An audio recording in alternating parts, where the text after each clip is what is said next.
আসসালামু আলাইকুম ওয়া রাহমাতুল্লাহ। আউযু বিল্লাহি মিনাশ শাইতানির রাজিম। বিসমিল্লাহির রহমানির রহিম।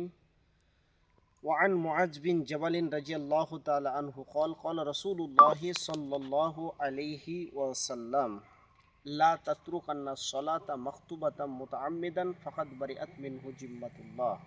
বিসমিল্লাহির রহমানির রহিম। ওয়াসজুদ ওয়াখতারিব। আজকে আমি আপনাদের সামনে ছোট্ট মতো একটি ভিডিওর মাধ্যমে খুব গুরুত্বপূর্ণ একটি বিষয়কে তুলে ধরব ইনশাআল্লাহ। সেই কথাটা হলো কি, পৃথিবীতে একটা মহাব্বত নামে একটা জিনিস আছে। ভালোবাসা বাংলায় এটা এমন একটি কথা এবং এমন একটি বস্তু, এটা যদি মানুষের মধ্যে না থাকতো তাহলে আজকে বিশ্বতে যতগুলো মানুষ শান্তিতে বসবাস করছে, এই প্রেম প্রীতি ভালোবাসা ইশক মহাব্বত যদি না থাকতো তাহলে মানুষ সব সময় হট্টগোল এবং এরা কলহ বিভাগে মেতে থাকতো। কিন্তু এই যে মহাব্বত এবং প্রেম প্রীতি থাকার কারণে একজন অপরজনের জন্য পাগল। এমনও হচ্ছে পৃথিবীর বুকে চলতে গিয়ে আপনি দেখতে পাবেন যে একজন ব্যক্তির সঙ্গে কোনো পরিচিত নয়, তারপরও তার সঙ্গে যখন সালাম মুসাফা হয়, ভাই আপনার বাড়ি কোথায়, ও বলে আপনার বাড়ি কোথায়, যখন এভাবে কথা বলতে বলতে তার সঙ্গে একটা মহব্বত বিনিময় হয়ে যায়। তো ঠিক শিক্ষিত সুধী মণ্ডলী, এই যে মানুষের সাথে মহাব্বত, এটা কদিন টিকবে, এই মহাব্বতের ব্যাপারে মুকুটময় মহাগ্রন্থ আল কোরআন কি বলছে? কুল্লু মান আলাইহা ফান। যখনই পৃথিবী ধ্বংস হয়ে যাবে, এ বন্ধুর পরিচয় শেষ করে দেবে। আর মা তার ছেলের মহাব্বত তার অন্তর থেকে উঠে যাবে এবং মায়ের যে স্বামী আছে সেও তার স্বামীর আদর যত্ন ভালোবাসা স্নেহ মায়া মমতা সব কিছু ভুলে যাবে যখন পৃথিবী ধ্বংস হয়ে যাবে তখন। কিন্তু এমন একজন ব্যক্তিত্ব সম্পন্ন, যার জীবনে কোনো লয় নাই ক্ষয় নাই, যিনি সদা জাগ্রত, যিনি চিরঞ্জীব চিরপূজ্য চির উপাস্য, যে মহান রব আল্লাহ তাবারাক ওয়া তাআলা আমাদেরকে সৃষ্টি করেছেন, সে মহান রবের ভালোবাসা কত আপনার কিনা বৃহত্তর ভালোবাসা। যে মহান রবকে যদি আমরা সন্তুষ্ট করতে পারি, সন্তুষ্ট কখন হয়? সন্তুষ্ট তো ওই ব্যক্তি আপনার প্রতি হবে যখন আপনাকে সে ভালোবাসবে। তাহলে এই যে আল্লাহর ভালোবাসাটা আমরা কি করে পাবো?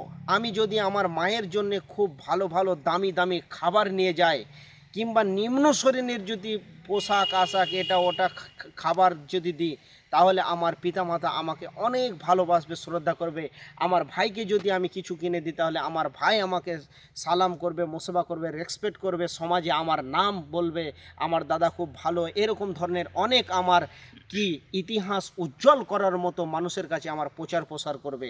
কিন্তু মহান আল্লাহ তাবারাক ওয়া তাআলা কি দিলে সন্তুষ্ট হবেন? আমরা কি দিব আল্লাহকে? আল্লাহ আমাদের কাছ থেকে কি চাইছেন? আল্লাহ তাবারাক ওয়া তাআলা বলছেন, লা তাতরুকান্না সলাতা মাকতুবাতাম মুতাআম্মিদান ফাকাদ বারিআত মিনহু জিম্মাতুল্লাহ। এখানে আল্লাহ রসুল সাল্লাল্লাহু সাল্লাম বলছেন যে তোমরা শোনো, তোমরা জ্ঞানবশত তোমাদের মানে সুস্থ থাকা অবস্থাতে খবরদার কি করিও না, লা তাতরুকান্না সলাত, তোমরা সলাৎ থেকে পৃথক হয়ে যাও না, সলাৎবিহীন জীবনযাপন করিও না।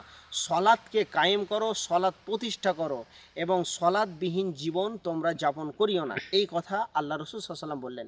কারণ যে ব্যক্তি কি করে, লা তাতরুকান্না সলাত, যে ব্যক্তি সলাৎ ছেড়ে দেয়, মাকতুবাতা মুতাআম্মিদান ফাকাদ বারিয়াত মিনহু জিম্মাতুল্লাহ, সেই ব্যক্তি যে আল্লাহর অনগত্যাশীলা বান্দা, অনুগ্রহের বান্দা ছিল, সে তার কাছের বান্দা ছিল, যখন সে কি করে দিল, নমাজের সাথে সলাতের সাথে সম্পর্ক ছেড়ে দিল, তখন সেই ব্যক্তি কি হয়ে গেল, আল্লাহ তার সঙ্গে সম্পর্ক ছেড়ে দিল। এবার আমি যদি আল্লাহর গোলাম হই, আল্লাহর দাসত্ব করি, অর্থাৎ আল্লাহর কাজ করি, আল্লাহর নিকটের লোক হয়ে, আল্লাহর অনগত্যাশীলা বান্দা হয়ে, তবে আমার ওপরে যদি কোনো বিপদ আসে, তাহলে আল্লাহ তাবারাক ওয়া তাআলা নিশ্চয়ই আমাকে নিরাপত্তা দিবেন। আর যদি আমি কি করি, সেই রব থেকে বিমুখ হয়ে যায়, তাহলে আমাকে তিনি কোনো দিন নিরাপত্তা দেবেন না এবং আমাকে সাহায্য করবেন না, আল্লাহর জিম্মাতে আমি আর থাকবো না। অতএব আল্লাহর মহাব্বত, আল্লাহর ভালোবাসা, আল্লাহকে যদি আমরা নৈকট্যের বন্ধু বানাতে চাই, আল্লাহর রেজামন্দি এলাহিকে যদি হাসিল করতে চাই, তাহলে আমাদেরকে কি করতে হবে? সলাৎ প্রতিষ্ঠা করতে হবে।